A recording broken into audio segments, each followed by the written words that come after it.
नमस्कार मित्रों, आप सभी को मालूम है कि 14 मार्च से खर मास शुरू हो गए हैं और इस बीच कोई शुभ कार्य नहीं रहेगा जब तक कि खर मास रहेगा, यानी 13 अप्रैल तक। 14 मार्च से 13 अप्रैल तक खर मास है।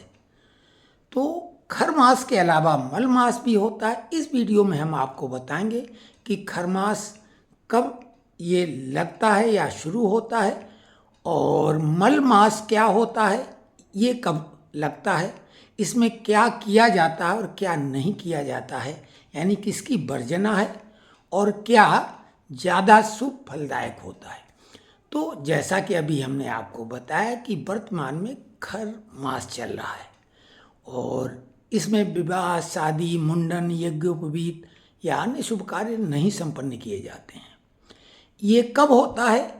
जब सूर्य मीन राशि में प्रवेश करता है तब ये खर मास लगता है। इसी प्रकार से सूर्य जब धनु राशि में प्रवेश करता है तब भी खर मास होता है और ये वर्ष में 2 बार होता है।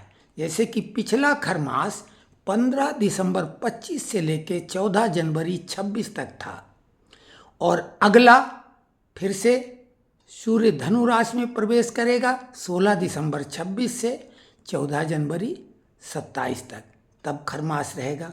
और वर्तमान में मीन राशि का सूर्य मीन राशि में प्रवेश कर गए हैं, इसलिए 14 मार्च से 13 अप्रैल तक ये खर मास है।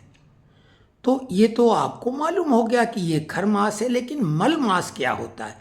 जैसे अंग्रेजी महीने में लीप ईयर जो कहलाता है, वही हिंदी महीने में पंचांग के जो महीने होते हैं उसमें लीप ईयर 32 से 33 माह के बाद रिपीट होता है और वो एक दिन का नहीं, पूरे एक माह का अंतर होता है।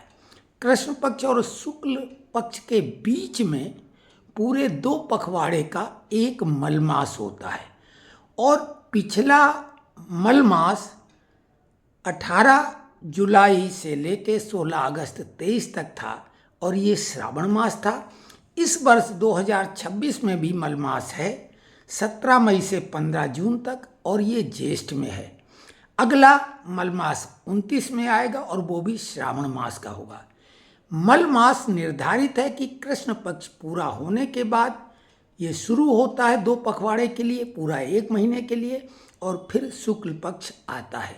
इस बीच में कोई भी शुभ कार्य नहीं होते हैं। जिस तरीके से खर मास में पूजा पाठ, दान, ये सब बहुत उत्तम माना जाता है। तो ये तो समानता है, लेकिन एक जगह अंतर है कि खर मास का निर्धारित समय नहीं है, लगभग तारीख तो तय है, लेकिन क्योंकि ये धनु और मीन राशि में जब सूर्य प्रवेश करेगा तब लागू होगा, तो उस लिहाज से ये दिसंबर और जनवरी में जो है वो धनु राशि का रहता है और जो वर्तमान में खर मास चल रहा है ये मीन राशि का है। और जैसा कि आपको मालूम है कि गुरुवार से गुड़ी पड़वा शुरू होगी, तो गुड़ी पड़वा 19 तारीख को है, बृहस्पतिवार से। उसको बैठकी भी बोलते हैं। चैत्र नवरात्रे भी उसी दिन से शुरू होते हैं और नया वर्ष भी विक्रम संवत का उसी दिन से मनाते हैं। तो ये जानकारी आपको देनी थी, क्योंकि खर मास चल रहा है, कोई भी शुभ कार्य नहीं हो पा रहे हैं और ये वर्ष में 2 बार आता ही है। मल मास जैसा हमने बताया, इसको अधिक मास, पुरुषोत्तम मास और गांव देहातों में लौंद का महीना भी कहते हैं। तो ये जानकारी कैसी लगी कमेंट्स बॉक्स में लिखें।